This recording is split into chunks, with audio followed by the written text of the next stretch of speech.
Hey everybody, welcome to another episode of Car Wash Magazine Live. I'm your host, Matt DeWolf, Editor-in-Chief of Car Wash Magazine. Speaking of Car Wash Magazine, you know what? I actually got my first set of proofs today for the recent issue, so I actually gotta go. You can't get rid of me that easily. I'm still here.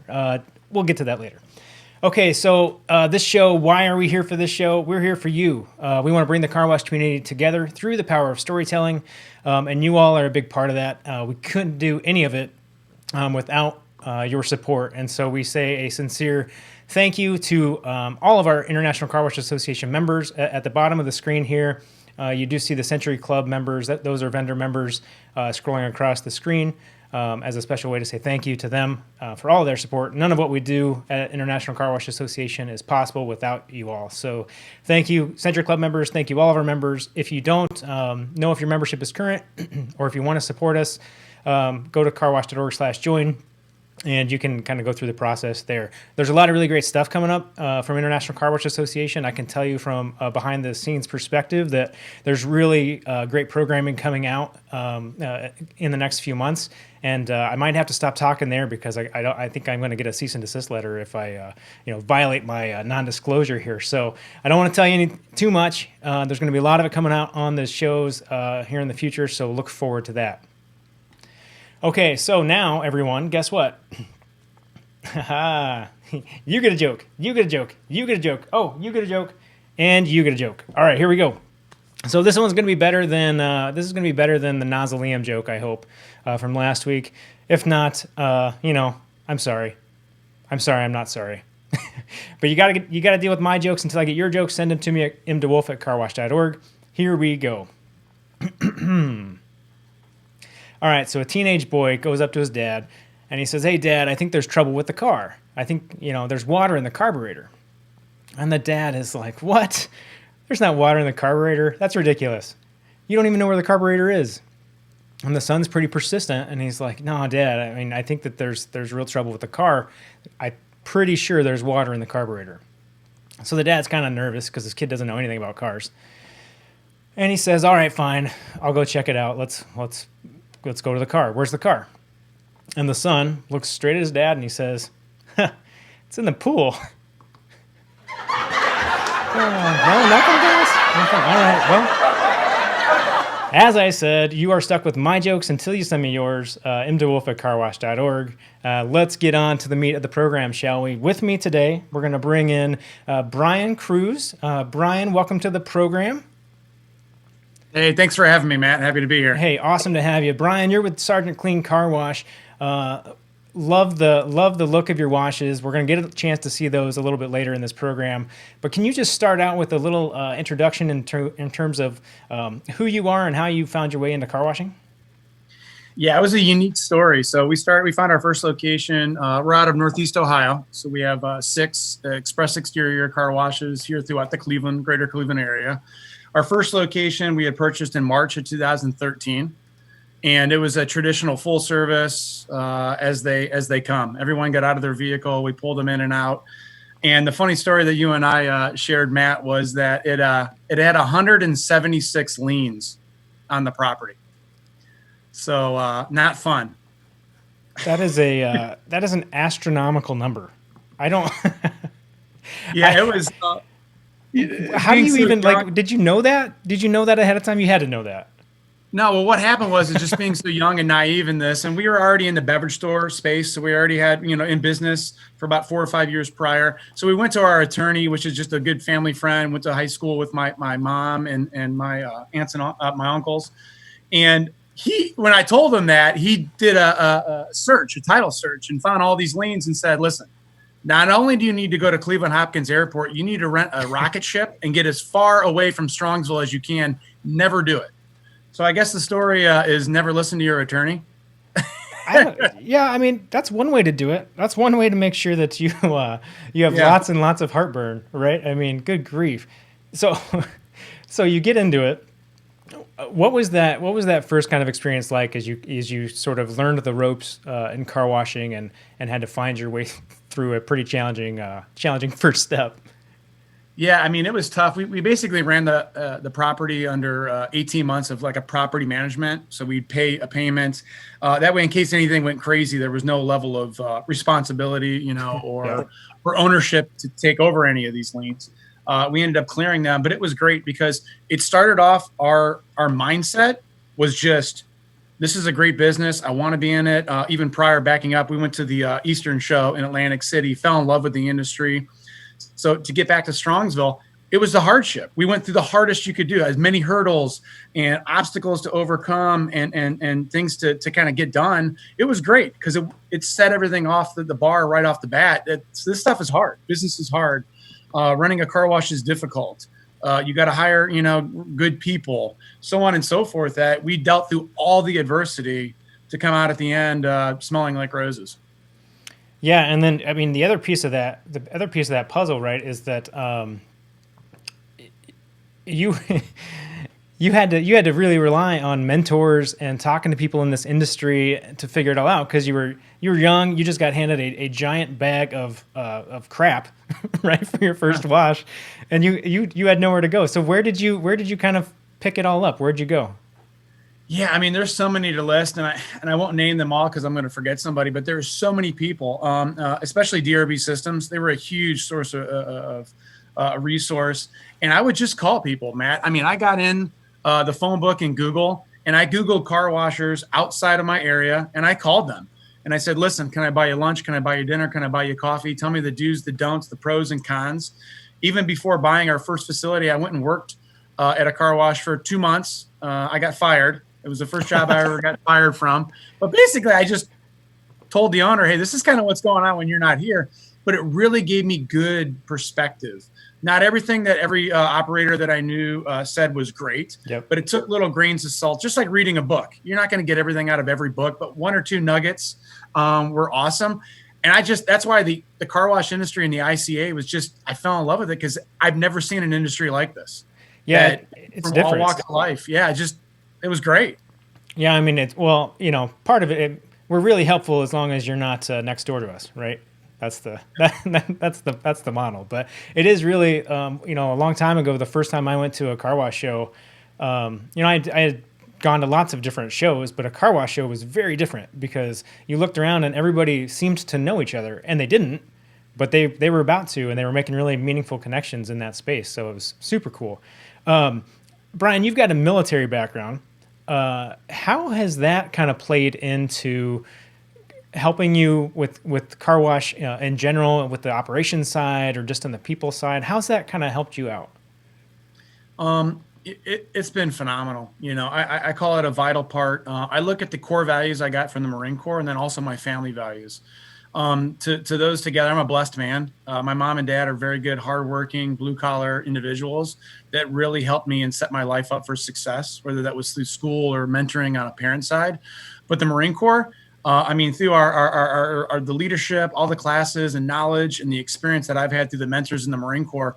When I encounter adverse situations, just like our first car wash, or a lot of the leadership principles, such as, decisiveness, dependability, tact, integrity, and all these things that are the hallmark of the Marine Corps, I had a really good foundation that I could actually teach a lot of these soft skills to our current team members, to the leaders, our general managers at our location, and just hopefully be a good positive role model. And the Marine Corps has been invaluable. I spent 8 years in the Marines. I was a recruiter at the tail end of that. Just the intangible things that I got from the Marine Corps, to also include all those tangibles, have just been profound in my life. It's how I even run my family too. Not like a drill instructor. So, I don't walk around with a drill instructor hat and boots and start screaming and yelling at people. But there's just a level of discipline, and the will to succeed is a lot stronger, I guess I'd say. And hopefully that's, through osmosis spreading throughout our company. Yeah, maybe you only put the drill instructor hat on like Saturday mornings, right? Yeah, or when I'm dealing with my kids. Yeah, the 4 and 7 year old, I need to start screaming and yelling at. That's funny. That's really funny. Well, I know, like on your one of the things about your washes that I think is really cool is that you have the branches right on the side of the buildings, and that's a neat nod. But you're talking about recruiting.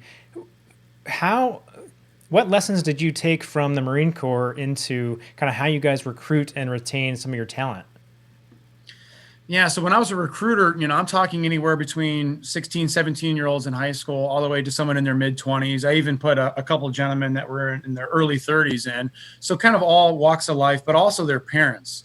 And making that big decision, this is a life-changing decision. And you're going to kind of be put in harm's way.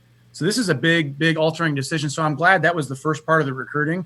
But I was recruiting for the Marine Corps. I was an executive recruiter for commercial banking. And then I've been recruiting and finding good talent for Sergeant Cleans for over 7 years. So about 13, 14 years in recruiting. The main thing is just, I don't want to waste anyone's time. So, Matt, I would get someone on the phone, just no different than a banker to a kid who's graduated in high school for the Marines, and even people. I would say, hey, here's the deal. Do you want to join the Marines or not? I know you either got to go to school, you're either going to go to college, join the workforce, or join the military. Yep. What are you? And they'll tell me, I'm going to college. I'd mark it down. And then if I saw them when they graduate, I go, whoa, time out. You told me you had this. So there was an accountability measure there. But a lot of the time, I just like how we do it here at Sergeant Clean's Car Washes. I get them on the phone, build a little rapport for a minute or two. Hey, thanking them for taking time. And then I go, car wash. Why the heck do you want to work at a car wash? And I say it as nasty and gross. Is this the worst job you could do? And I listen to their response.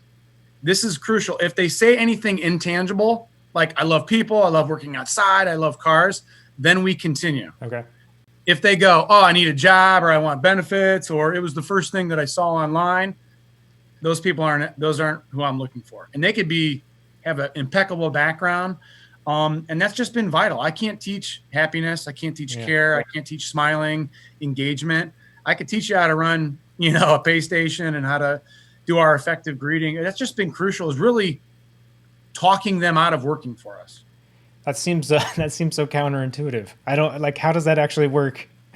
Yeah. So after I figure that out of why they really want to be there, I go, okay, well, hey, Matt, part of my job is to talk you out of working here. All right. And I always say, that may sound cliche. Now, obviously, we need people, but I always use the word a and the. I said, we don't need a customer service rep or a general manager. We need the customer service rep and it goes mutual. I want you to get up in the morning and go, yes, I like working. And you know that you're going to do fun. You're going to have fun when you're at work. You're engaged. You're part of the process. And it's really setting expectations, not really talking them out, but you mention those words so they know. Kind of like boot camp for the Marines. Yeah. I associate right back going, you got to pass this 3 months worth of boot camp in order to be a Marine. Well, you got to pass the sniff test by me, and you got to be candid, and you got to have those hard conversations, because guess what? That's time, that's money. All these people are invested in that new guy, and Matt gets there, and 2 weeks later, all of a sudden he's late. All of a sudden he's not engaged. Where's Matt? He's on his cell phone. It just becomes a problem you can wash out in 5 minutes. Yeah, it's certainly not an easy job for anybody to do. I mean, it takes hard work. There's a lot to learn. It's a pretty constant kind of pace for folks, and that takes a specific kind of individual. But I think one of the other things I wanted to talk to you about is what you all do once you get them in the door, right? So it's one thing to recruit a good person. It's another thing to keep them. And the thing that I saw on your website and the thing that we talked about a little bit the other day was your whole CARES mentality. Can you just kind of walk me through CARES? Yeah, and all companies should have a good mission, vision, and set of core values. So some of those can also look at the word cliche, but our core values, we've sat down and say, what are 15 things that really make us? Ironically, the top 5 that we chose had the acronym CARES, so we went with it. But our core values are candor, adaptable, responsive, engaged, and stewardship. And those are important, especially starting with candor, is just from the recruiting process and how we are. Part of that question is I always ask during the interview, what do you need from me or my management team in order to do your job the best? And feedback. So that goes alongside of candor. And part of the expectation is, when it's sunny and gorgeous, something's going to happen. Yep. We're out of receipt paper. This customer wants to buy a gift card. The tunnel stops. Fill in the blank. So we want them to be adaptable and responsive, have a little safe but timely, efficient way to handle things. And the last part is stewardship. We're in a servant mentality here at our company. Even though I'm the owner, I serve everyone down to the new guy and vice versa.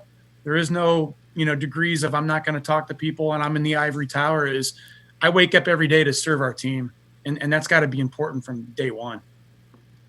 Yeah, I think that's super important. I think the other thing that you mentioned there around stewardship is I think that relates back to community, right? I mean, you're good stewards when you're at the wash, but you're also stewards in your community, and you're leading the way in that front. I know you guys are very involved, and you've recently kind of dialed in that focus. Why is community important? And tell me a little bit about what you guys are doing with that. Yeah, I always think of that word community from my grandfather. He was a great man. He died young at 69, but he was an entrepreneur, and I got to hang out with him. Some of the things I learned were bad from Grandpa Krusz, some of the vulgarity for one. But he always said, and he was a businessman, he goes, when do you ever pay your community rent? We take and take and take from our community, meaning come to our wash, use our free vacuums, come, give me all the revenue you can. And it doesn't mean paying property tax and all that cat tax stuff. And we try to give back, and it's part of our mission statement. At the third leg of that is being role models in our community. Yeah. So we've helped out different fundraising opportunities like Boy Scouts, to where we've actually given them car washes that they could sell at a discount, and they keep all the proceeds. And we've sent multiple communities, almost paid for their entire summer leadership program, and it's been phenomenal. And that's a way that we believe in youth leadership, and then other veteran organizations that we've helped. I sit on a board, a nonprofit veteran organization to help veterans transfer to a happy life with PTSD and coping. And I think that's important. Matt, I mentioned we're trying to get up with Red Cross with all this COVID-19 thing, but we had thought about having a plan with them going in low-income families and homes and apartments and putting smoke detectors in their homes that can't afford those to help. And just really giving back to our community, like Grandpa Krusz told me when I was a young guy. I love that. I mean, it's such a tangible thing to get your head around, right? Like, pay your community rent, and it's like, of course I need to give back. And I think right now, like there is maybe no more important time to be a stand-up, strong member of your community than right now. And I think, like you said, car washes have a phenomenal opportunity to do that, and I just hope that everybody seizes that opportunity. Yeah, and I tell the guys too, we do this inches speech during the onboarding, and that's kind of one of the training processes. We spend a week with them. Quality time is important.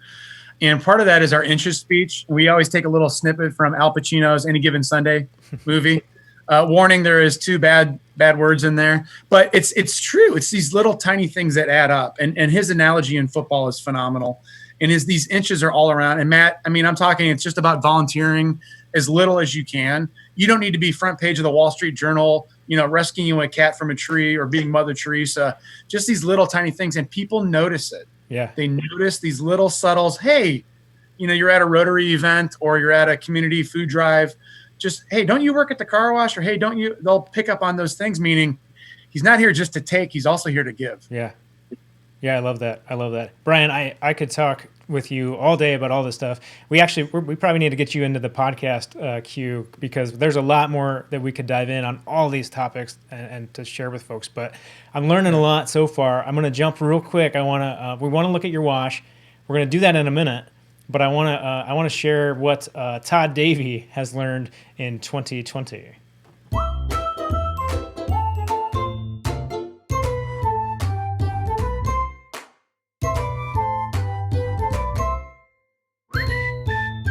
As a parent of a graduating senior who's about to head off to Ohio State, who had a lot of things planned for this summer, senior trips and graduation, saw it all go to waste, I really learned to kind of watch them and how they reacted. Our youth is very resolute, they're very determined, and they're ready to go do things on their own. I think we need to follow that. We need to be adaptive, we need to be creative, we need to think about consumers that want contactless transactions. We need to be able to pivot to provide the consumers of today with what they want. It's a really great opportunity for this generation growing up to do some great things. They're learning a heck of a lot of things on the fly. I'm really excited to see where that goes. The other thing I learned is to keep your mask handy. As a now an Ohio State parent, it's good for me to put this on and say, go Bucks.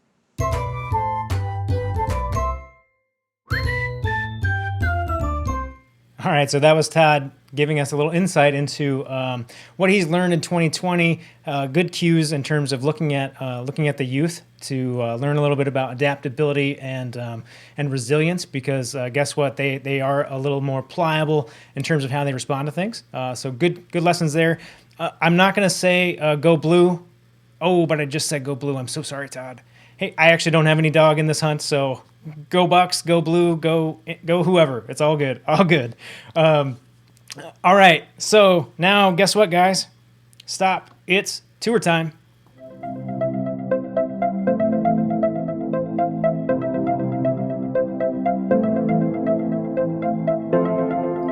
This was our sixth location here at Sergeant Clean's in Greene, Ohio.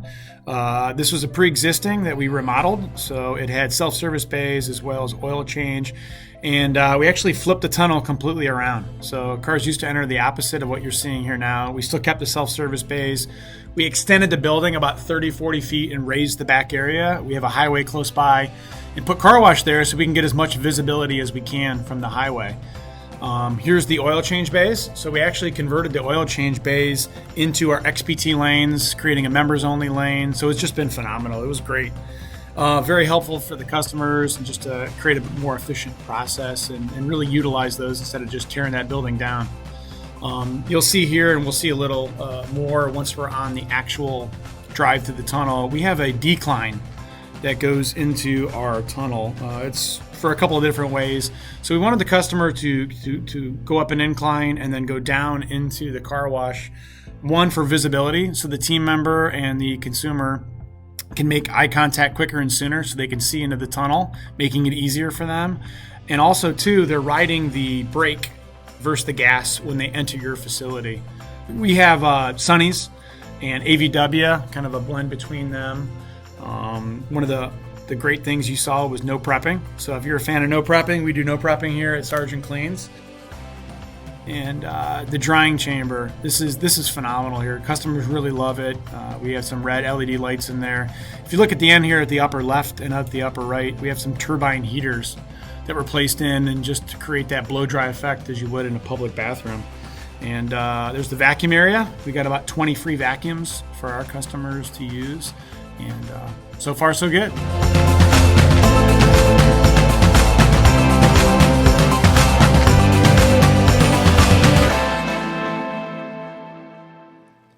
All right, so that is an amazing tour. It's a really quick tour of a lot going on at that wash. But Brian, I got to tell you, man, I love that location. I love what you guys did with flipping the script literally of the lot. Tell me about why the heck you did that.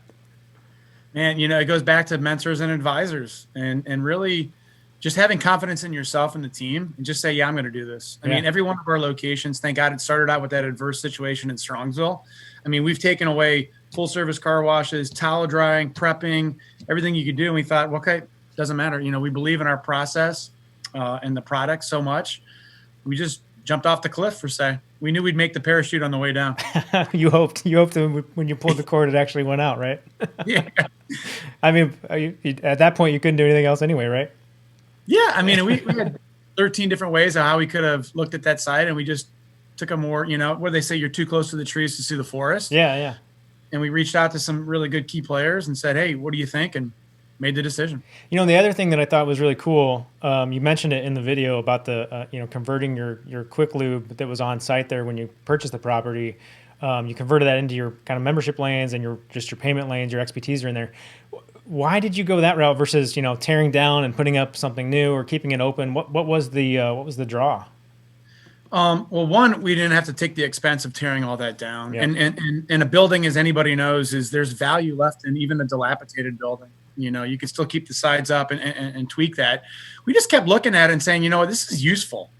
And at the same time, our other facilities being in Northeast Ohio, we thought of doing something with heaters and encompassing with a small building or shed or close by shed around our XPTs for the winter months. And you can the team members can pop in and out, and thought, well, bingo, this is, enclosed. The heaters can be in there. This could be a good start. Let's test it. And if it works, we'll then use that same concept at our other facilities.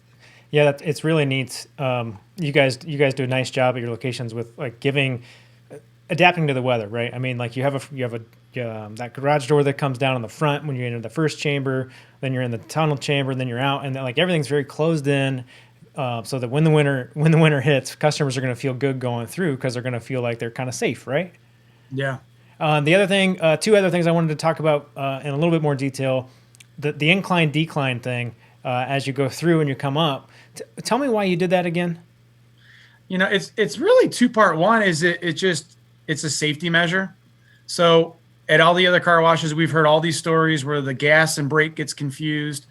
Well, the thing is because they're pushing the gas when they enter the facility, and our other ones are like this. Not everyone has this decline.